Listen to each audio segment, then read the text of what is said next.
Warning, incoming game over.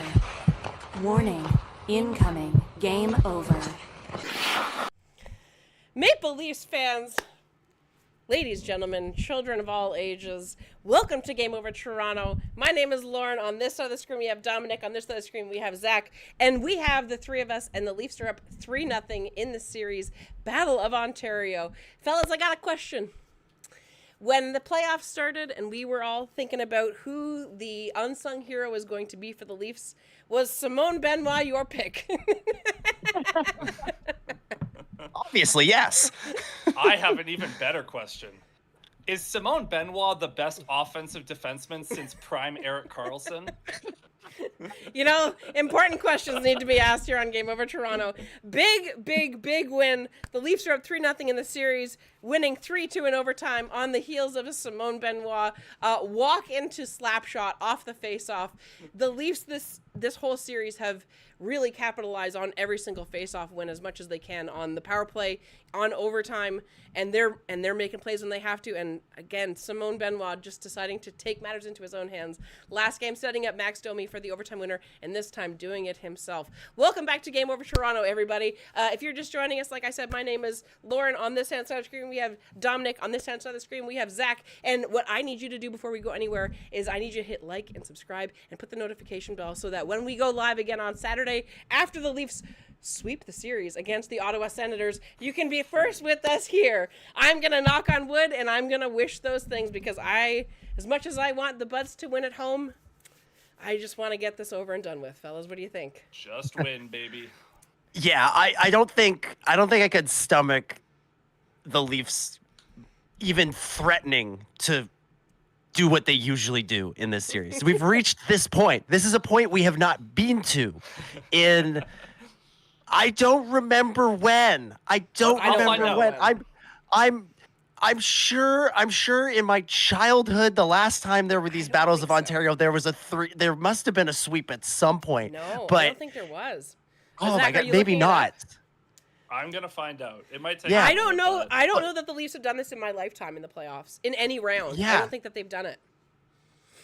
So we haven't been here before. This already feels different than all the other years. The scares, quote unquote, have lasted all of, 10 minutes of playing time. Brady Tkachuk ties the game, and I'm sitting here thinking, geez, the first game over that I do in 3 weeks is going to be some pathetic overtime loss after they, run the table basically to end the season and then start off so strongly. And then thankfully, our perfect, flawless offensive defenseman, Simon Benoit, with the slap shot in overtime after his assist 2 nights ago. It's great. It feels way better than certainly last year and even, going back the last couple of years again in the Tampa series. Zach, what do you got?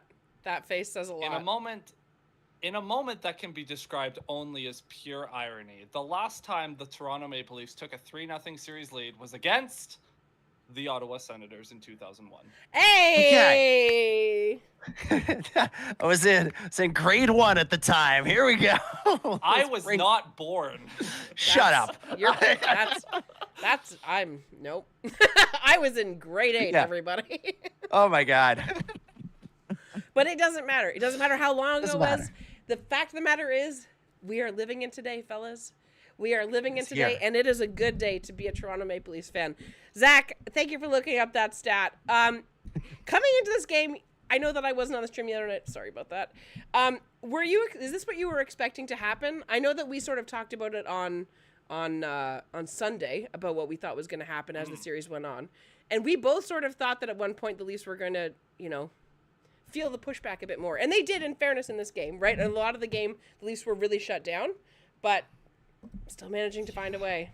So, yeah, we knew coming into this game, we were going to get the most desperate version of the Ottawa Senators. You're down 2-0, you're on home ice. This is going to be the best the Sens have to offer.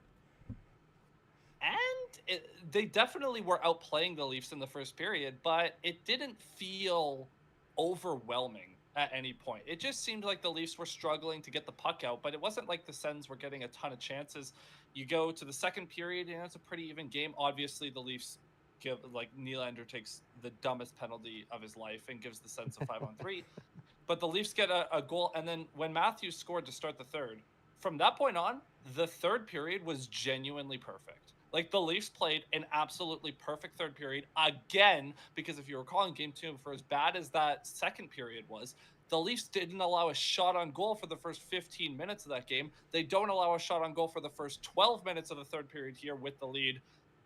The goal that goes in is a little questionable. We'll talk about that. But the Leafs, honestly, this is what you expect. In a game where it's super tight checking, there's not a lot of chances, you have to feel good about what the Leafs bring to the table. They're elite shooters, their ability to make plays. And yeah, man, like the Leafs, for as much as you could say, 2 overtime games, like the Sens are a shot away.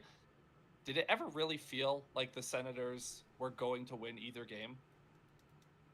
No, it didn't. And I think it's very telling that these overtimes ended so very quickly. That's the other thing, right? These weren't long, drawn-out slugfests. There weren't a lot of chances going both ways. It was sort of like you had sort of the first minute where everybody's feeling things out, and then the Leafs get an opportunity and they capitalize on their first opportunity. They did it 2 nights ago. They did it tonight. What were the times of the goals? Like, 1 minute and 40 seconds? Like, it's over quick. They don't give Ottawa a chance. We could maybe say something about about wanting to see them have a little bit more of that killer instinct during regulation to just wrap it up without going to this, kind of dangerous little bit of a coin flip situation with overtime. But they've gone to overtime twice, and both times it's over in seconds. So there's not much to really complain about there. For sure. And Dom, you have been away for 3 weeks. And so you didn't get to see and that's good. That's, travel is the most important thing in my opinion. Don't get me wrong, hockey's great, but travel, you were on the other side of the planet, so it's reasonable that you couldn't watch. So you didn't get to see the last couple games of the regular season, and you got to hear, I think you said you were, at essentially Disney World Japan.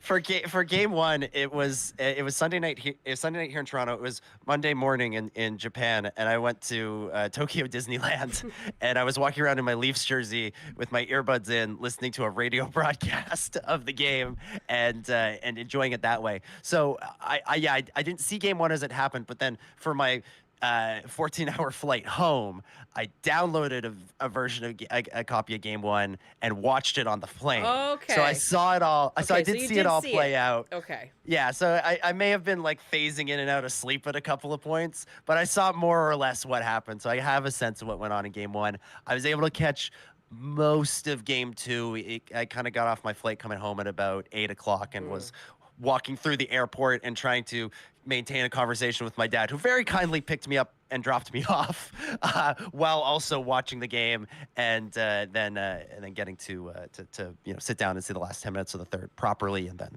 OT. So I've seen a lot of it, but this is the first one where I was like seated watching it live happen. And now, you've been called out. No, like Luke in the chat. Excuse me, I'm watching from Australia, other side of the planet. Luke, you're a special breed of creature. No one is like you, my friend. And I will say, like, I think if I lived in Australia, Japan, somewhere like that on the other side of the world, that I actually would like the whole idea of starting the day with the Leafs games. I was on vacation, I was going around, I was seeing a lot of things, so I did not watch these games as they were happening, except for listening to game one. But counterpoint, if it was the morning and the Leafs lose, then your day is ruined before it starts. I mean, you're in Tokyo Disneyland. I think it takes more than that to make it That is a good point. Touche. Just go hug Mario, man. Go give Yoshi a high five. Everything will be okay. Mickey, I just had the worst start of the day, buddy. Oh, I'm real sorry to hear about that. They'll get him a game too. Oh, we're gonna get copywritten for sure. You can laugh. Very. Chuck's 2 Mickey Mouse goals. Oh my God. Okay, but so you see game one after the fact. You hear part of game two. So what did you think of like the Leafs gameplay? Because it was obviously very different than game one. So were you surprised? Yeah. Again, you didn't get to see the end of the season. So, you didn't get to see how well the Leafs were playing all the way up until the last game and everything. And were you pleasantly surprised to see how well they did in game one?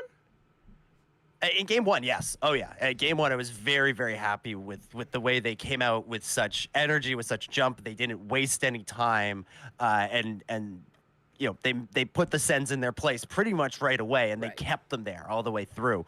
That wasn't the case in this again, game, though. As someone in the not chat, so much in this. Matthew in the chat, refs definitely were not on the Leafs side. Yeah, the refs No, really tucked the whistles away in the last half. The amount of 4-on-4 that happened in this game was, dare I say, Shocking. unprecedented. Well, and which, by the way, I love how the NHL is so inconsistent about which coincidental minors are still 5-on-5 versus 4-on-4. Like, can we pick a lane? 4-on-4 helps the Leafs. Like, Yeah. they have a bunch of skill guys. And maybe it helps the Sens too, because they actually can get chances when the Leafs structure has been so good. But man, it just the refs is a whole conversation. So I don't know if we want to start with that or start with the game, but I don't want to hear a peep from Sens fans after the last two games, because in game 2, the power play opportunities 3-1 in favor of Ottawa. In game 3, the power play opportunities 4-2 in favor of Ottawa, and they got a 5-on-3, and one of the Leafs power plays was cut short by a BS makeup call on Matthew Knies while Shabbat is also cross-checking him. That is the funniest call. If we take ourselves out of being upset as Leafs fans, it is genuinely funny to watch that sequence where they have the one camera shot on that play, and within that frame, you see like 24 cross checks happen. Knies does one, and he gets about 7. Everybody's going at it. Everybody's doing it. The ref blows the whistle, and you're like, okay, is everybody going off? And then to take one person out of there, I think Matthew Knies would be right to feel gypped. I think anybody who got the one penalty in there, whether it was Knies or anybody on either team, could have been rightfully pissed off about being called for that. When you look at it, like, Spielberg couldn't have directed it so well to make it so friggin' clear of what was happening. That was beautiful. We should put that up for an Oscar next year. It's crazy. I think it might be closer to, what is it? Is it Steven Seagal movie? Yeah. Might be closer to that kind of The other movie end of the than, Steven spectrum. Yeah, way on the other side. Yeah. Yeah, like. Go ahead, please. Go ahead. No.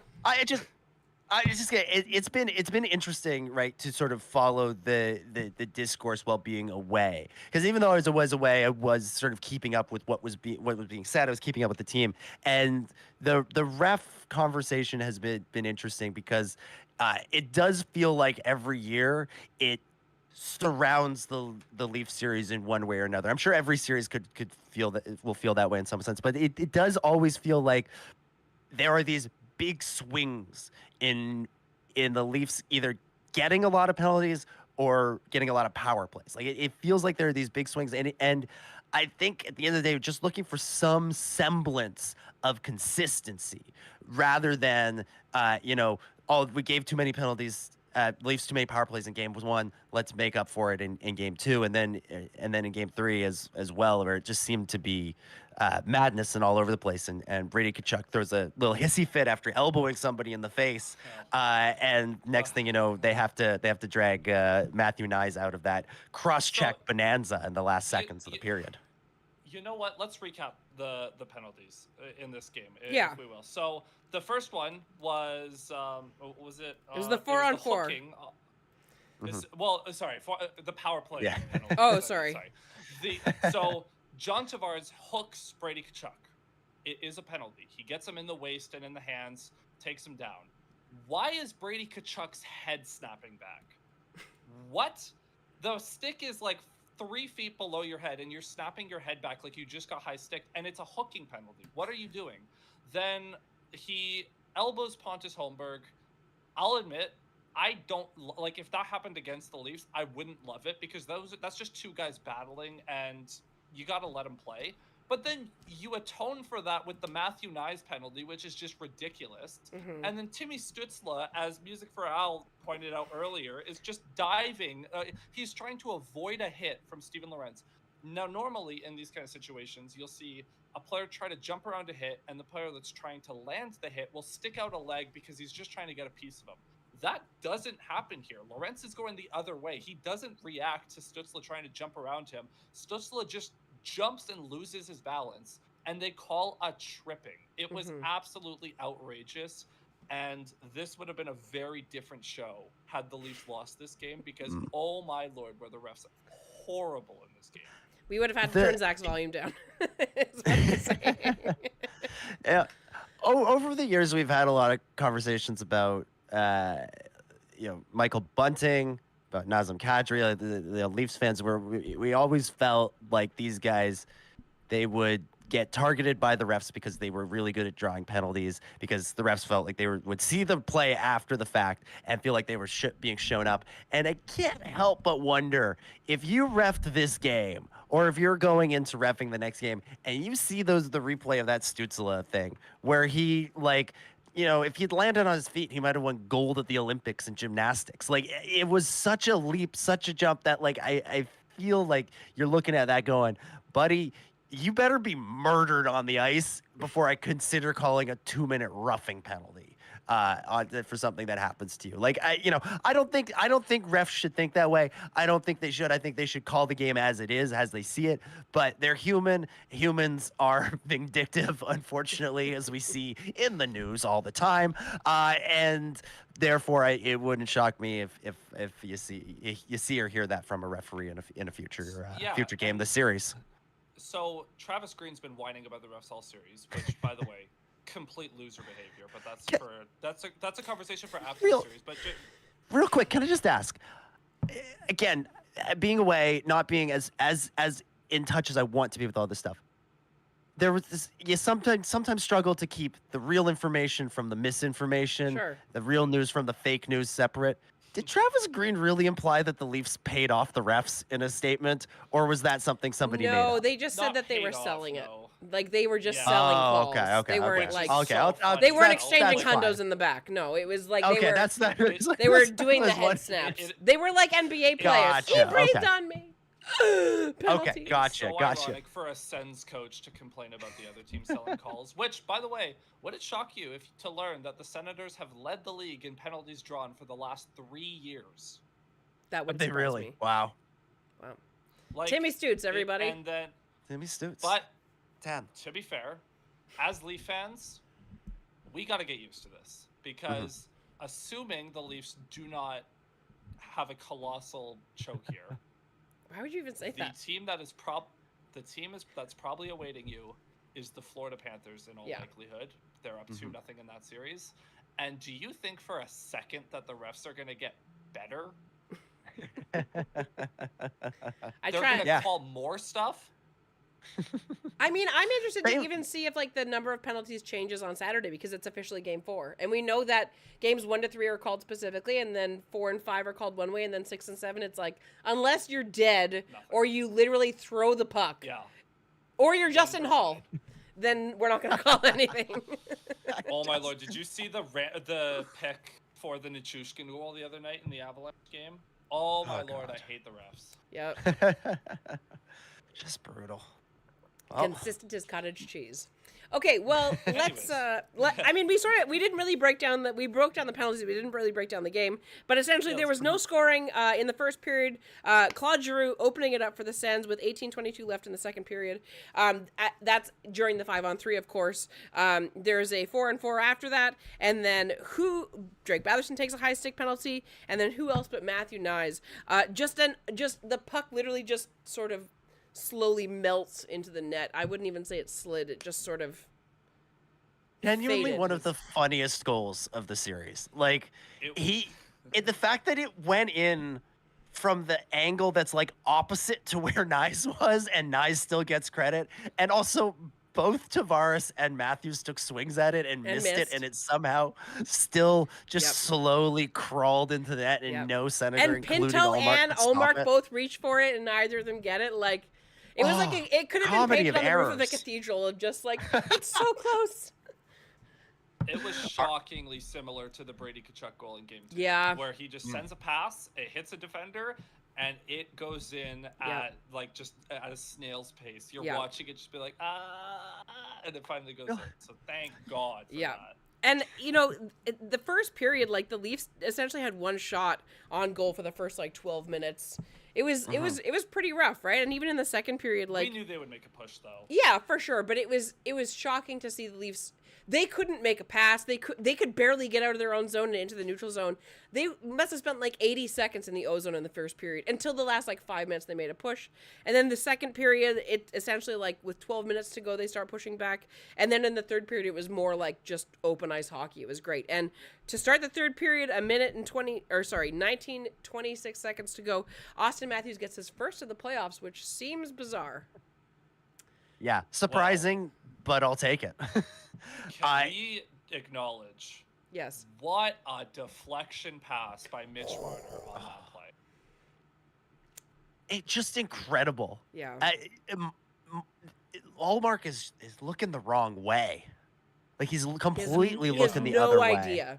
No idea. Not a clue. Did he think that Marner was going to do like the old, you're at the one side of the net behind and then you push it back to where the puck came from for the wraparound? I think Is that what so. he was expecting there?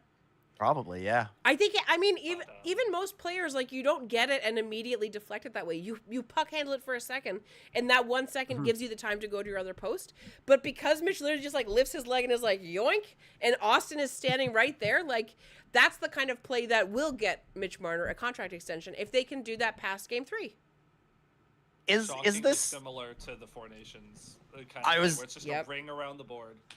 I was gonna say, is this Mitch's second biggest assist, second biggest pass of the season? Like that, like it had that feeling. You couldn't help but think, that looks a lot like it's the other best player in the world out there, setting up the other winner. Like it was a beautiful play, and again reminds you just how good Mitch is, even though all this contract stuff is rather frustrating. Looming. It is looming, right? It's looming in the distance, but the fact of the matter is from what it looks like, the Leafs have lots of hockey to go still. So it's not a conversation that's even worth having right now, because everything changes if he plays this well in the fourth and, into the next series. If they go into the next series and then Austin Matthews doesn't score until Game 3 again, it's troubling. Yeah. Well, Austin Matthews has 0 career round 2 goals. He didn't score that entire Florida series last time. No. Oh God, that's wild. Why are we thinking about that? They put a statistic on the screen, and it was like he's had 1 goal in the last 9 playoff games, and I was like, 12. Was it 12? Oh my God. It was. Yeah, he had 9 assists in those games. Oh my golly, that's brutal. So we gotta wait. The best goal scorer in the league in the regular season. Yes. Hopefully that goal will help. I know he's battling whatever, but we gotta pick up the pace here, buddy. Yeah. Yeah, but I think Saturday, it really is going to be telling, because you win that game. That's always been the thing the Leafs have struggled with. If you win that game and you do the thing and you get on to the next round and you get through it quickly and the big guys continue to show up as they have through games 1 through 3, the big 5 on the team, Matthews, Marner, Nylander, Tavares, and Benoit, if they all show up and continue to push the way they have, then you go into the next round feeling pretty good. If it takes a couple of tries, that doubt creeps back into your mind about what it can take, because the one time that they did get to the second round previously, right? That Tampa series was back and forth. They had an opportunity to end it in 5. They didn't.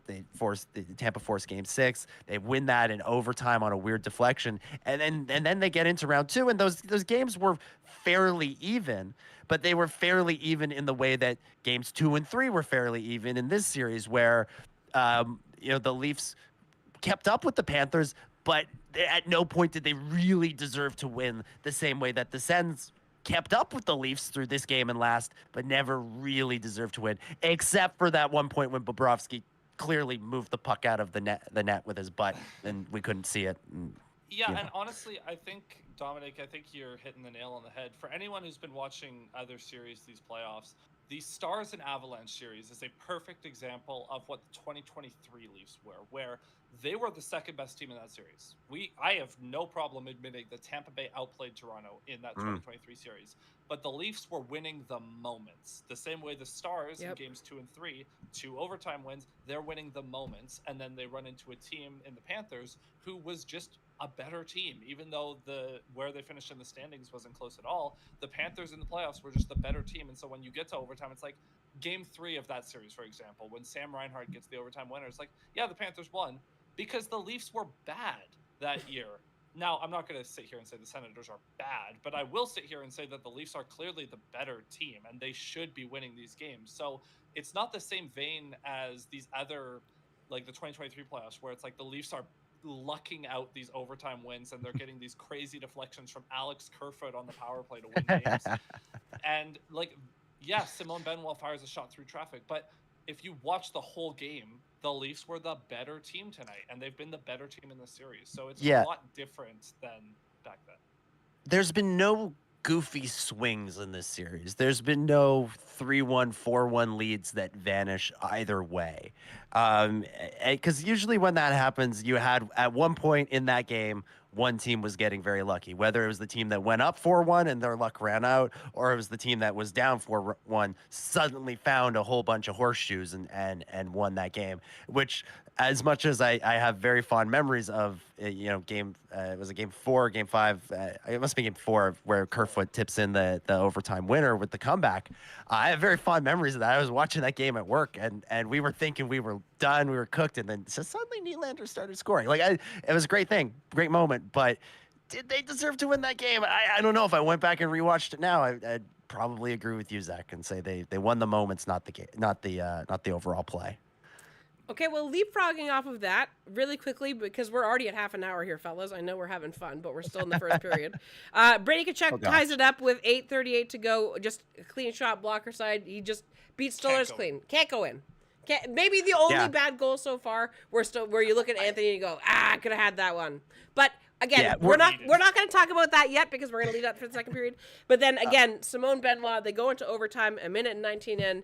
They win the faceoff back to the defenseman. He just stick to the ceiling and into the twine, and you could just feel the air just get sucked out of the Canadian Tire Center. Oh, what a great day to be a Leaf fan. So on the tail of that, let's move over to the second period. Before we do that, make sure you hit like, make sure you hit subscribe. Make sure you tell some of your Leaf watching buddies that we are still doing Game Over, especially during the playoffs. And we would love to have all of your friends here. So let's talk about the things that didn't go well for the Leafs tonight. We already did a little bit. Obviously, the reffing is sort of a separate thing. That's not anything the Leafs can control. But a couple things that let's start from the end of the game and maybe work backwards since we went from the front to the end. That Brady Tkachuk goal. Yeah, it's a tough one. No. The one defense you can give to Stolarz is not even really a defense. It's just we're 3 games in. That's the 9th or 10th period of hockey, depending on how you want to look at it, if you count overtime, that he's been in.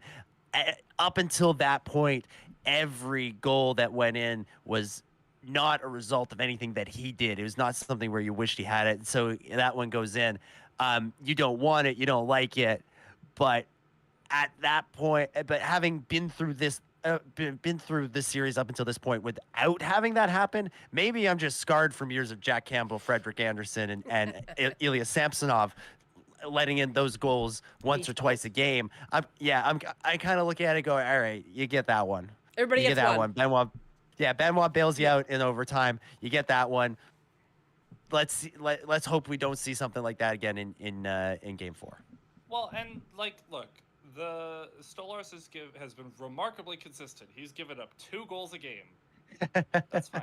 Look, very winnable. For as much as I hate that goal, and it was the first shot that beat him clean, right? You look at the goal, a terrible rebound to start the series against Batherson. Okay, whatever. Rebound for Greg. A deflection off of your own defenseman on the power play. A deflection from Adam Gaudette in the slot. A shot on a 5-on-3 with a very obvious screen in front. okay, this was the first time that a shot just beat him. Yeah. Just beat him clean. Yep. And I don't think, like, that is not going to be consistent. I don't think. Like, that's a blip in the radar.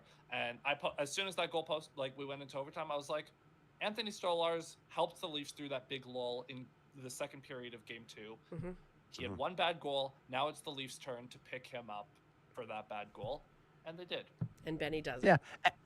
And Stolarz has been there at other points in the series when the Leafs have maybe taken their foot off the gas a little bit, or just where the Sens have figured out how to apply some pressure. Stolarz has always been there up until this point, including early in this one through the first sort of half of the first period. He was a big part of keeping that game 0-0 for as long as it was. So, yeah, you don't love that one. But you can go with it. As Lando Calrissian has a line of, I don't like it, I don't agree with it, but I accept it. That's sort of where I'm at with that one. Well, and they survived. It'd be a much different story. Again, it's the same thing with the ref conversation. If they lost, we would have been zeroing in on that goal and being that's why they lost. Yeah. Whereas they win, so it's like, that's the reason that we needed overtime to win, as opposed to winning. Like, if Stolarz saves that shot, there was a 0% chance the Senators were going to generate a quality chance to score a tying goal the rest of the way. They can't generate offense at 5-on-5 against the Leafs. Even with an empty net. Mm-hmm. And I know the Leafs 6-on-5 have been a little shaky defensively, but like, the Sens have one 5-on-5 goal per game. They have, again, a rebound. They have a deflection, and then they have this goal. There is nothing the Senators have done 5-on-5 that scares me even in the slightest. Brave words, man. It's true. Brave words. And like you said, like it is the only goal really that so far in the series through 9 periods of regular hockey that Stolarz has given up, where we're like, oh, we should have had that one. But even with that, it's not enough for me to be like, okay, Joseph, you're getting the start on Saturday. Like, I'm still no, it's going to take a lot more than that. Especially if you look at like how Skinner's been playing and Pickard was playing in Edmonton. Like, I don't know if I've ever watched another. Yeah, I don't know if I've ever watched a series before and been like so unconcerned for the Leafs goaltending in any way. Because the thing is, like, when Ridley Greig ran Stolarz in Game 1 and he was a little slow to get up, I was like, okay, if he's hurt, that sucks, but you have Joseph Woll. Like, even if Stolarz, like, let's say he falls apart in Games 1 and 2 of the second round, great, you have Joseph Woll. You have another goalie who is very good, above average, and has proven he can elevate in the playoffs. So there is, like, negative concern about the goaltending. Yeah. Yeah. Yeah, what a lovely place to be. And then moving a bit further back into the game, what do we think about the fact that the Leafs are starting? I mean, I don't even want to say that the Leafs are taking egregious penalties, because they are, but it's, for the most part, they're not real penalties. Like the Nick Robertson penalty the other night, you can't do that. But there was none tonight. Nylander penalty. Nylander. Oh, that's true. Yeah. That was.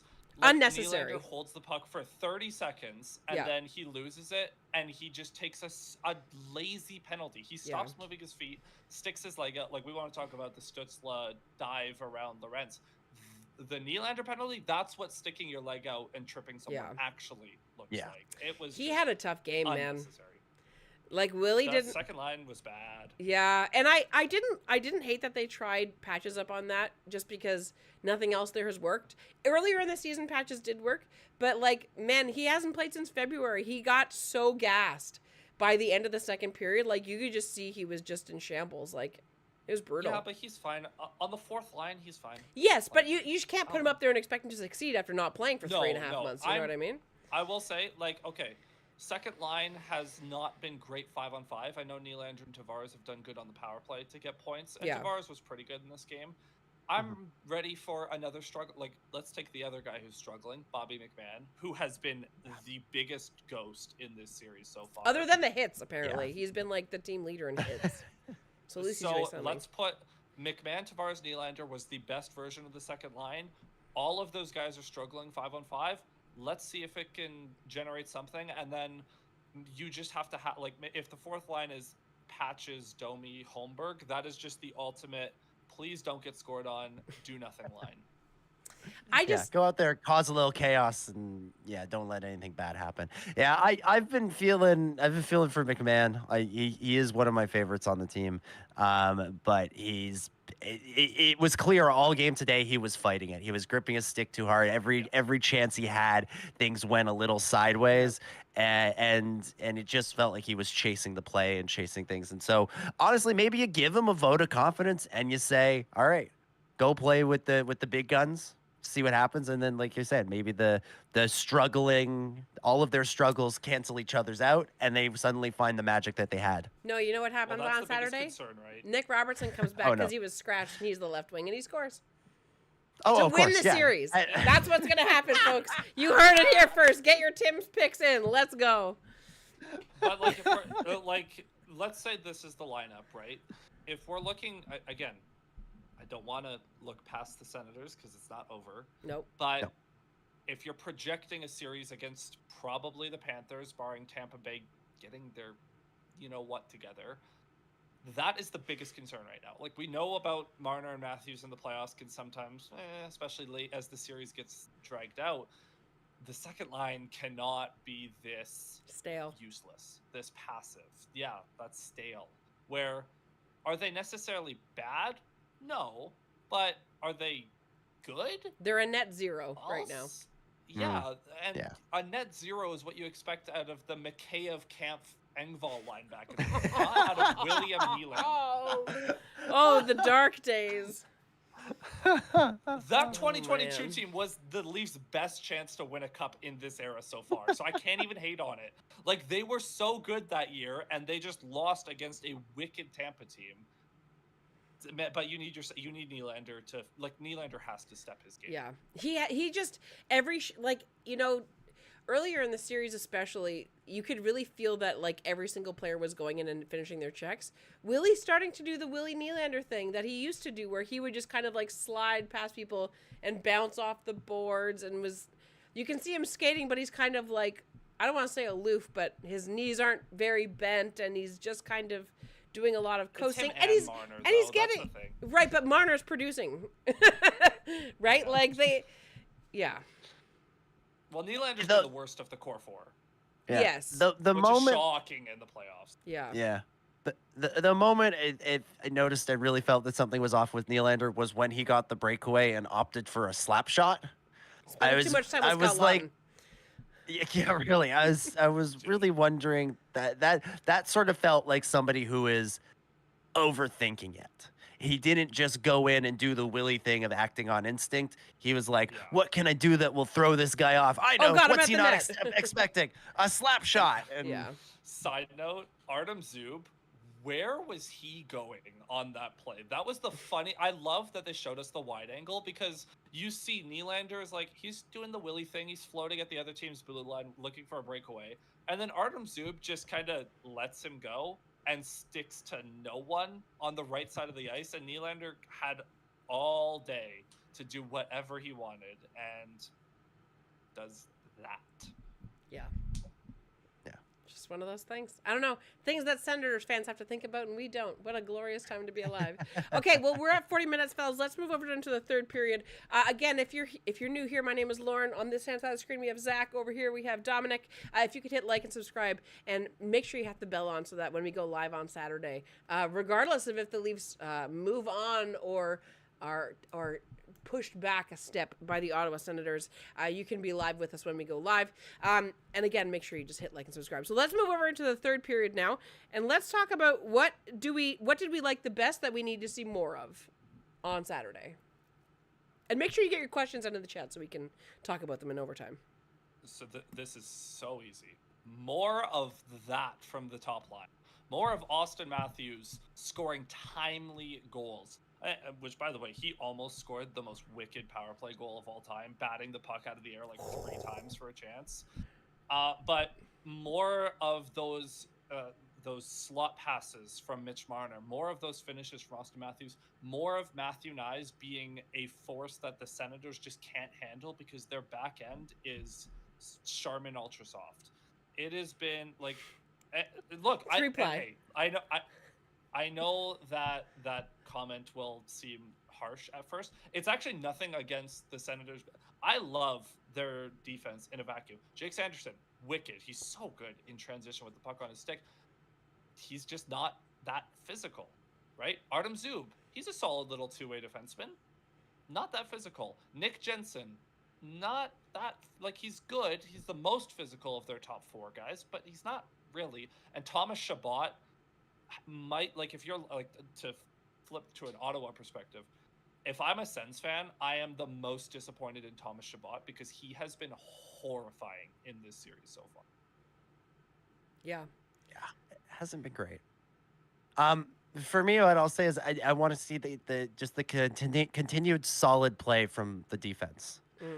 Again, like when I think about previous years, what the big weak spot has been, it has been the defense. And this year, with Tanev and McCabe and Carlo and Riley and OEL and of course our hero, our Lord and Savior Simon Benoit, it has felt, you haven't felt like every time the Senators get an opportunity, every time your opponent gets an opportunity, that it's going to be a goal. Yeah. That I think that part of the reason why these games have felt not quite as nerve-wracking as previous years is that they've done a better job at limiting the chances. We constantly hear about the block shots. We hear about them keeping them to the outside. You see that constantly, and I think that's just that is key to getting out of this round, and keeping that level of defensive play up is going to be key, whoever you play in the second round. Yeah. Because whichever team you get in the second round, again, not to get too far ahead of ourselves, there is still one more win. We know how difficult that last win is to get. But whoever you play in the second round, Florida and Tampa, both of those teams are elite offensive threats who have done this before. Yeah. Tampa has how many cups, since the bubble, right?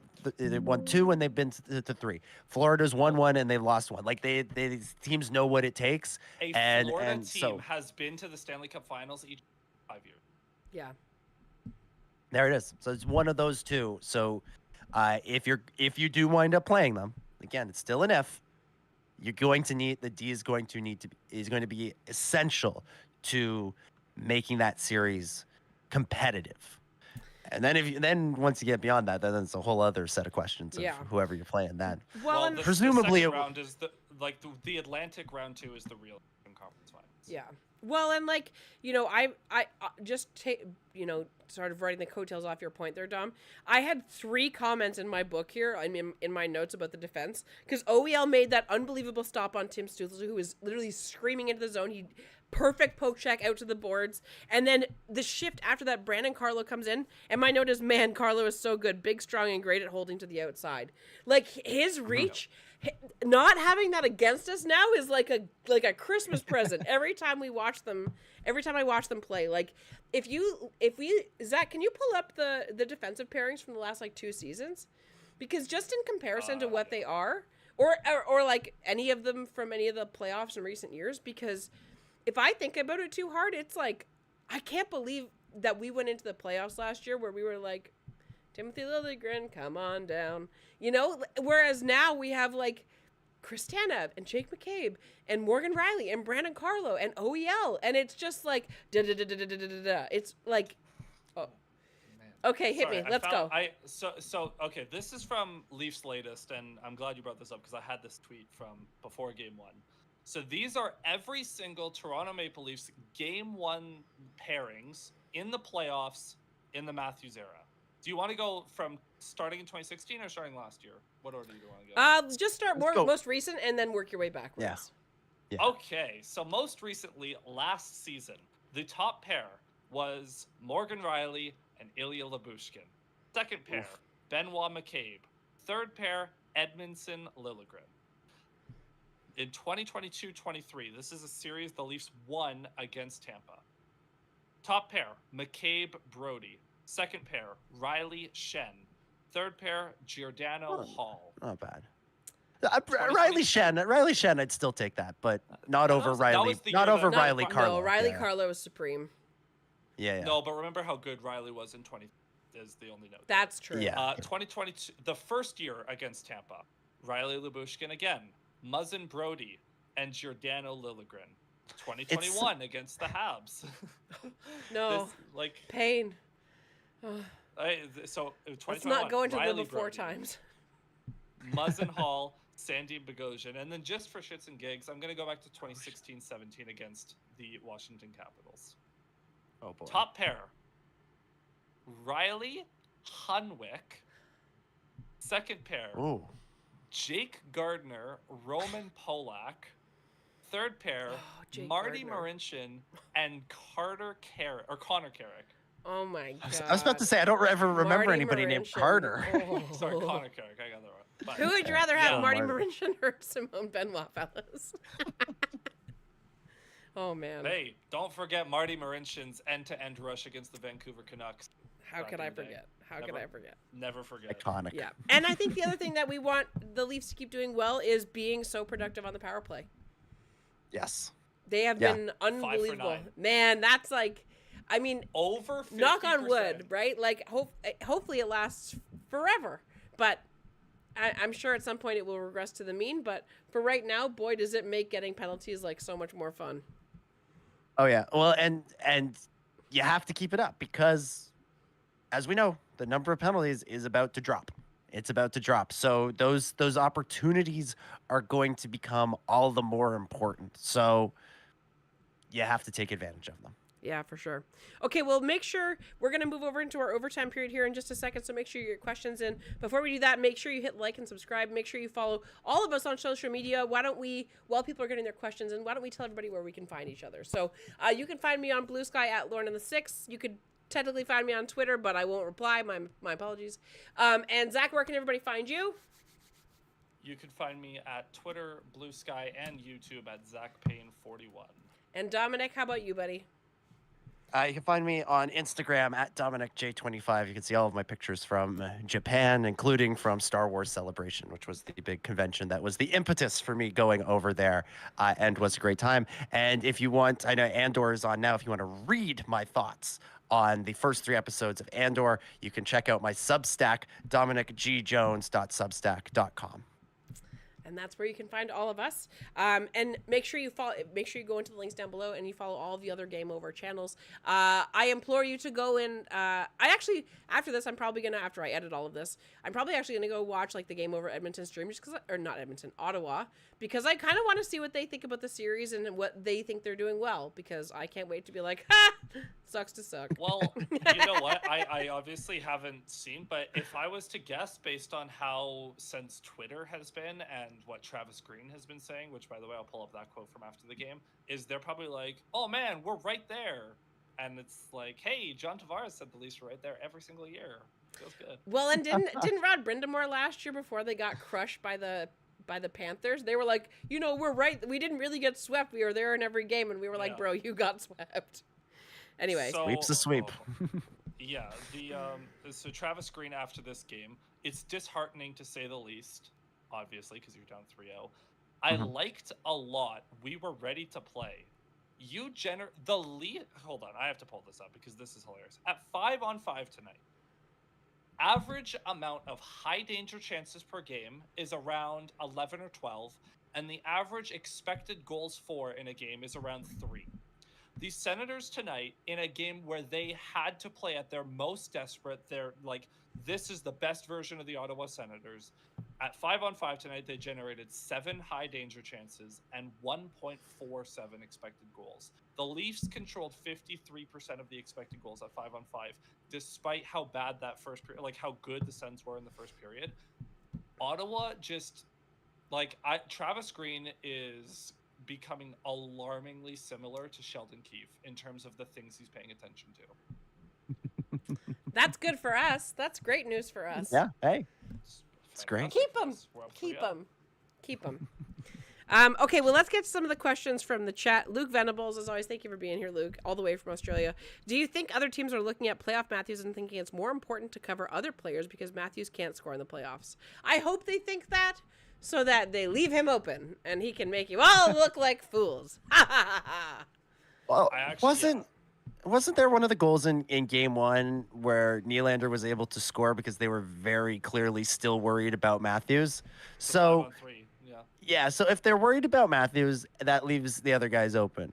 If they're not worried about Matthews, that leaves him open and he'll make you pay. So either or, I'm Yeah, fine I with They it. actually left think Matthews it's open for quite 2 the seconds, opposite. and he scored. Yeah. Yeah. I think they've been hyper focused on Matthews because NHL teams aren't stupid. They know that Austin Matthews is really good, even in a down year.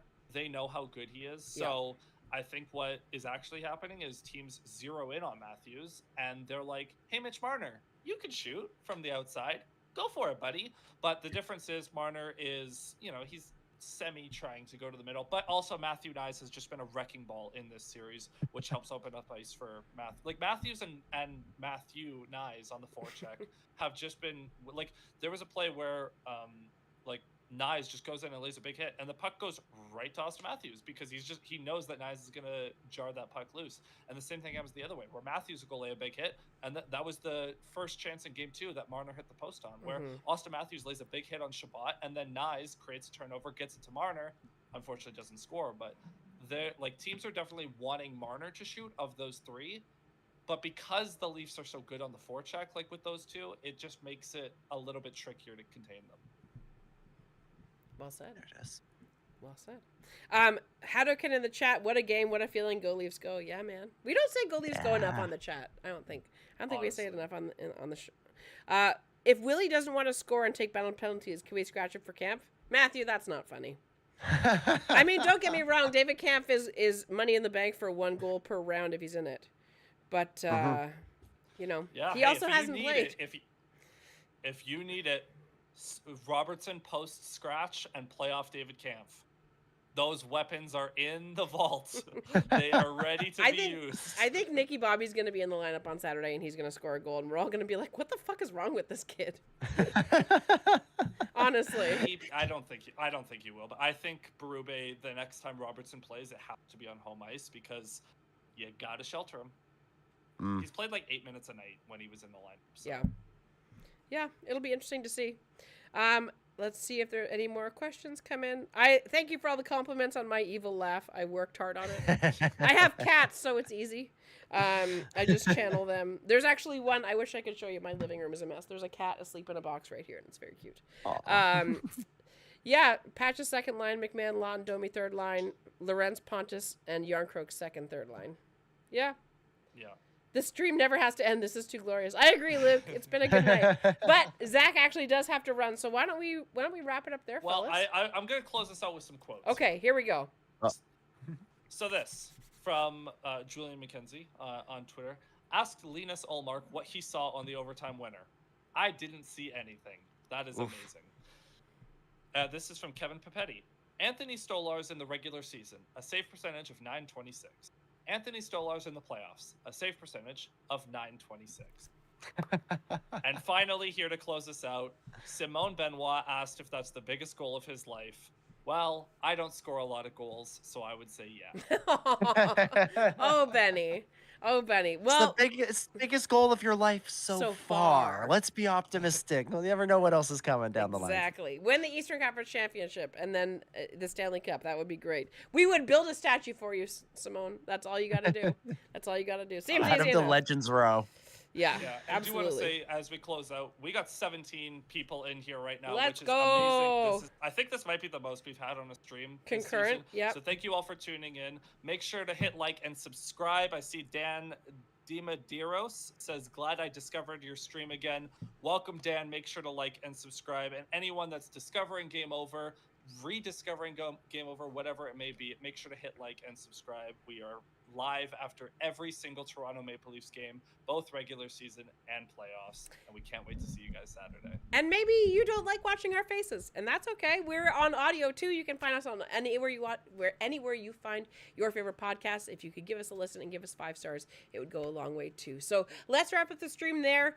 Dom, it's good to have you back, bud. If you could bring some more of that luck from the other side of the world for Saturday, it will be a nice finish to the week. Let's all collectively knock on wood here, but isn't it remarkable that we're having smiley conversations about the idea of the fact that the Leafs could actually wrap up a series in under 7 days? Ooh, we will be here Saturday, regardless of which way it goes. Ooh, I'm getting shivers all thinking about it. After the game on Saturday, regardless of if they win, if they move on to 3-1 or they move on to one of the Florida teams, we will be here. So thank you for being here. Make sure you hit like and subscribe, like Zach said, and go Leafs, go, fellas. Go Leafs, go. Go Leafs, go.